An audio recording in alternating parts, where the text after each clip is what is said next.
با سلام و درود خدمتی تمام دوستای عزیز و گرامی در سرتاسر دنیا و افغانستان عزیز.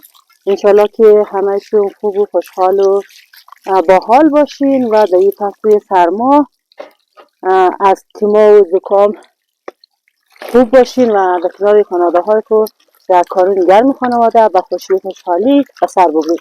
دوستای عزیز، قسمی که میگیرین ما را که دنیا تصمیم گرفتی که امروز بلدشم یک آشپزی کنی به سبک قدیم، یک آشپزی در پیش خانه دیگه.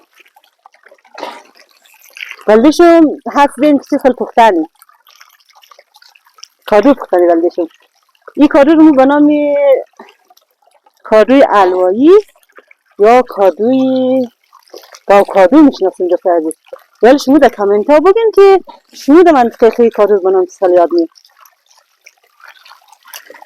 زیاد چون نره، ولی در کامنت ها حتما نوشته کنیم که ما خیلی مهمه که بفهمیم که در جاغوری و سر تا سری از مناطق هزارستان همی کادو رو به نام چیز خیلی یاد نه. به سرزمین از مو همی کادو رو در مناطق مختلف به نام چی یاد نه. این خیلی مهمه بلده از مو. آره، چون فرهنگ از مو را به نمایش میله.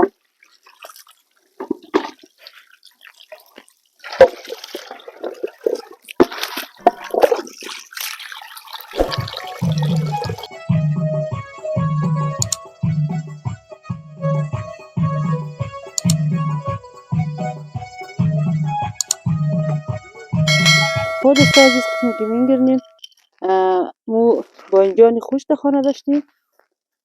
کسایی که خوش دیشتشون نه بانجان تر استفاده کنه.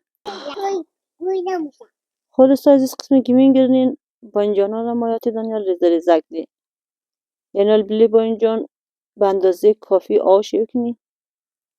باز بانجان خوش اشکال نداره دانیال جا چورو طرف بر بچه برو طرف بازی کن.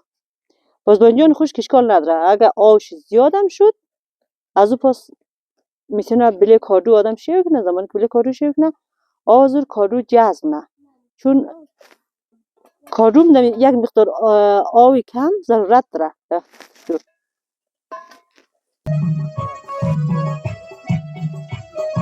خود عزیز قسمی که میگیرین مال پیازا رو بخیر پستنون و ریزه ریزن. پیاز همراه بانجان دبله کادو همیشه کوشش کنیم بیشتر ریزه کنیم.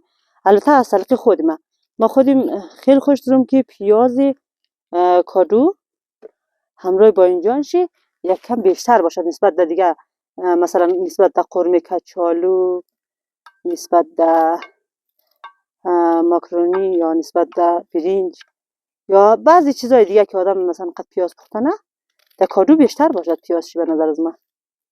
خاطر از که خیلی پیاز بانجان و مرج مساله کادو خیلی خوشمزه نه، چون کادو یک رقم شیرینی خاص داره. پیشترم بلدشم گفتم که یک قسم شیرینی خاص داره که همراه بانجان و پیاز بیشتر طعمش خیلی خوش میشه. مو به اندازه ضرورت پیاز آوردیم آیات دانیال.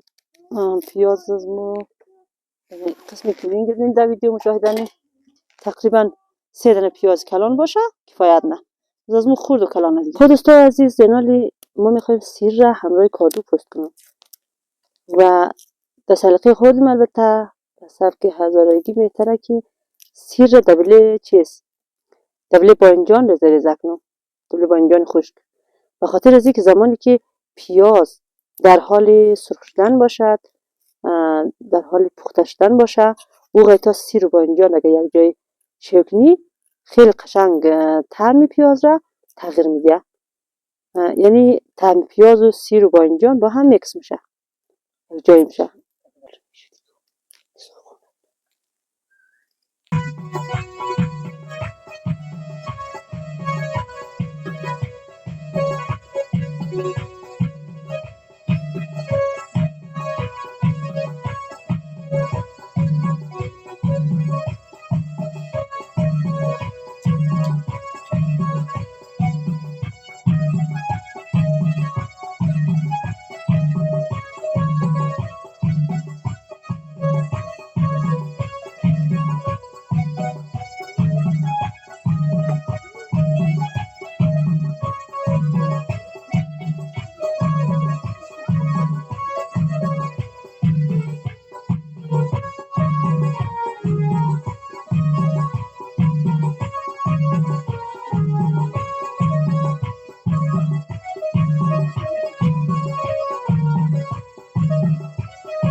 دوست عزیز نیما گزی باید بله پیاز به نظر ما باشه بهتره که رنگ پیاز را نمک زود طلایی نه.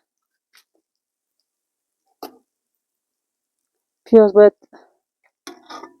در نخوره فقط میتون رنگ شی طلاییش نه کم.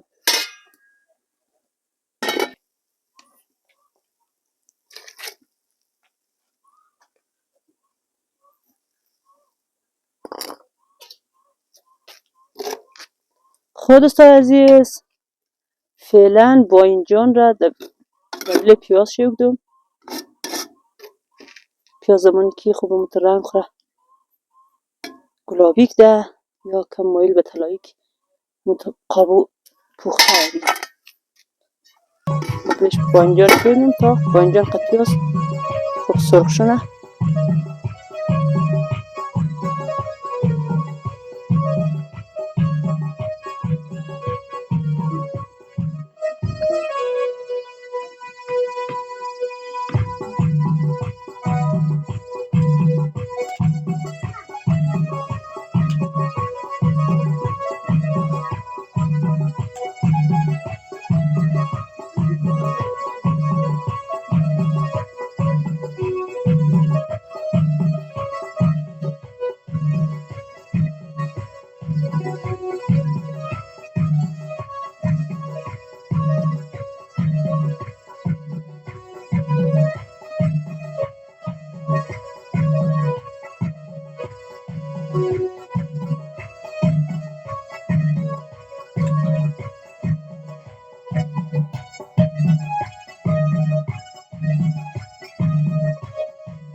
لازم جنبا جمع جور کدوم حالا کشید در جرونا من دایم اول میشه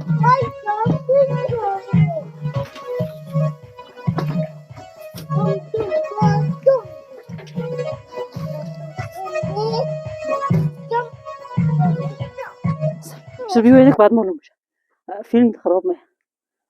خود دوستای عزیز انشالله که از ویدیو امروزیمو و غذایی که تیار کردی انشالله که خوش مانده شود لذت برده شین برای ویدیوهای بهتر و بیشتر. ولی از ما دانیال کامنت بدین نه دانیال چی سال بگه کامنت بدین ولی از ما نه ولی از ما کامنت بدین که مو بلدشون بیشتر و بهتر بتونی ویدیوهای خوبتر تهیه کنیم و در یوتیوب به نشر برسونیم.